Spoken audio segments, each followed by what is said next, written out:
যাচ্ছে। আমরা জানি তিলোত্তমার যে পরিবার, তার কাছে যেভাবে 3বার 3 রকম ফোন গেছে। একবার বলা হয়েছে তিনি অসুস্থ, একবার বলা হয়েছে তিনি আত্মহত্যা করেছেন, একবার বলা হয়েছে আপনারা দ্রুত চলে আসুন। তাহলে কাকে আড়াল করার জন্য? এইটা এই 1 মাস ধরে প্রশ্ন ছিল যে কাকে আড়াল করতে চাইছে সরকার। আজ তো এটা স্পষ্ট যে সন্দীপ ঘোষ রীতিমতো রাজ্য সরকারের মদতেই আজকে এই জায়গায় পৌঁছেছে। তাদের নেতৃত্বে যেভাবে সিন্ডিকেট রাজ বেড়ে উঠেছে পশ্চিমবঙ্গে, এই সরকারি হাসপাতালগুলোয়, তাদের জন্য সাধারণ মানুষ ভুগছে। আজকে ডাক্তাররা যদি টুকে পাশ করেন, ডাক্তারদের একাংশ, তারা যদি যোগ্য ডাক্তার না হয়ে ওঠেন, তার জন্য ভুক্তভোগী হচ্ছেন সাধারণ মানুষ। সাধারণ মানুষ আজকে বিচার চাইছে, মেয়েরা আজকে বিচার চাইছে, মেয়েরা নারী সুরক্ষার প্রশ্নে বিচার চাইছে। আমরা দেখছি মুখ্যমন্ত্রী বলছেন যে রাত্রিবেলাতে মেয়েদেরকে কাজ করতে হবে না। কেন কাজ করতে হবে না? মেয়েরা সকাল বিকেল রাত যখন ইচ্ছা কাজ করবে। আমাদের বক্তব্য যে মুখ্যমন্ত্রীকে এটা বলতে হবে না যে মেয়েরা কখন কাজ করবে আর কখন করবে না। আমাদের বক্তব্য হচ্ছে মুখ্যমন্ত্রী তার পুলিশকে সিধে করুক, পুলিশ তার দায়িত্ব পালন করুক, যেন কোনো মেয়ে, কোনো মহিলা তার নির্যাতনের কথা থানায় বলতে গেলে পুলিশ যাতে এফআইআরটা নেয়, পুলিশ যাতে দ্রুত কেস রেজিস্টার করে। এই তিলোত্তমার ঘটনার মতো না হোক যে একটা খুন এবং ধর্ষণের ঘটনা হওয়ার পর 24 ঘন্টা পেরিয়ে যায় এফআইআর করতে। যদি কলকাতা পুলিশ দ্রুত পদক্ষেপ নিত, তাহলে আজকে এই ঘটনা ঘটতো না। প্রমাণ তো লোপাট করা হয়েছে। আমরা এখন এটাও জানছি যে তিলোত্তমার পরিবার বারবার চেয়েছিল তার শবদেহ দাহ যাতে না করা হয়। সেখানে বিধায়করা, সাংসদরা প্রেসার ক্রিয়েট করে তাকে দ্রুত শ্মশানে নিয়ে গিয়ে তার বডি জ্বালিয়ে দিয়েছে। প্রমাণ লোপাট করার সর্বোচ্চ চেষ্টা হয়েছে। আবারও বলবো, সারা বিশ্বের মানুষ আজকে বিচারের দাবিতে রাস্তায় নামছেন। আমরাও সেই রাস্তায়, সেই আন্দোলনের শরীর। দেগঙ্গা থেকে আজকে আওয়াজ উঠছে, আমরা এই বিচার না পেয়ে উঠবো না। আমরা দেহ পোড়াতে নিয়ে যাইনি, আমাদেরকে নিয়ে যাওয়া হয়েছে। আরেকবার বলুন। তিলোত্তমার মা বাবা বলছে দেহ পোড়াতে নিয়ে যাওয়া হয়েছে, কিন্তু আমাদের জানানো হয়। আমরা দেখেছি তো, আমরা তো তিলোত্তমার মায়ের মা বাবা দুজনেই বলছেন যে তাদেরকে দেহ পোড়ানোর আগে টাকার অফারও করা হয়েছে। তাকে রীতিমতো শ্মশানে নিয়ে গিয়ে সেখানে তিলোত্তমার বডির আগে আরো 2টো বডি ছিল, তাদেরকে দাহ করার কথা ছিল।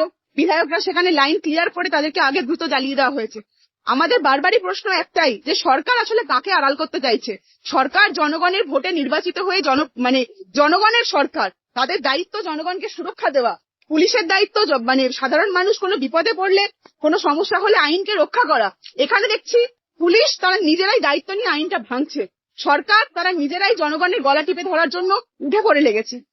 আরেকটি বিষয়, গত কয়েকদিন আগে বিধায়ক নওশাদ সিদ্দিক ভাইজানকে ফোনে মার্ডার এবং খুনের হুমকি, এই বিষয়ে কি বলেন প্রতিবাদ?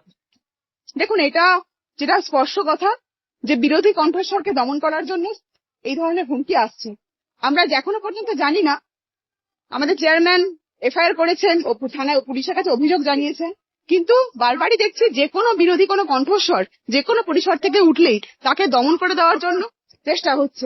আজকে এই গ্রাম বাংলায় যে দেগঙ্গাতে মিছিল হয়েছে, এখানেও আমরা দেখেছি নির্বাচনের সময় শান্তিপূর্ণ নির্বাচন করানোটাই কত কঠিন বিষয় হয়ে গেছে। সেখানে বিভিন্ন রকম ভাবে বিরোধী রাজনৈতিক কর্মীদেরকে দমন করা, তাদেরকে বাড়ি থেকে তুলে নিয়ে যাওয়া, তাদের বাড়িতে বোম ফেলা, মেয়েদের উপর অত্যাচার করা, এই ধরনের ঘটনাগুলো ঘটে আসছে। নওশাদ সিদ্দিকীর উপরে যে আক্রমণ, সেই বিরোধী কণ্ঠস্বরকে দমন করারই তার একটা পাশ। আপনার একটু পরিচয় দেবেন। আমার নাম জুবি সাহা, আমি আইএসএফ এর রাজ্য কমিটির সদস্য।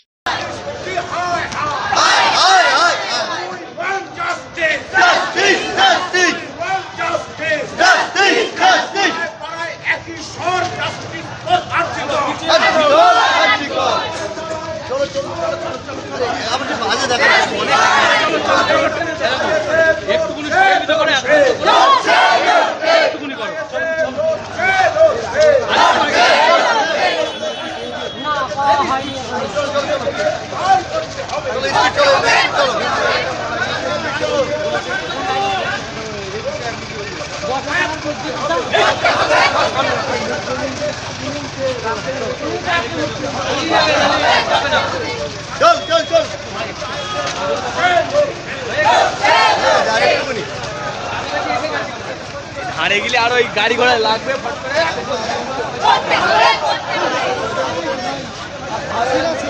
লাইভ করে 7 মিনিট তো বাদ দিবে।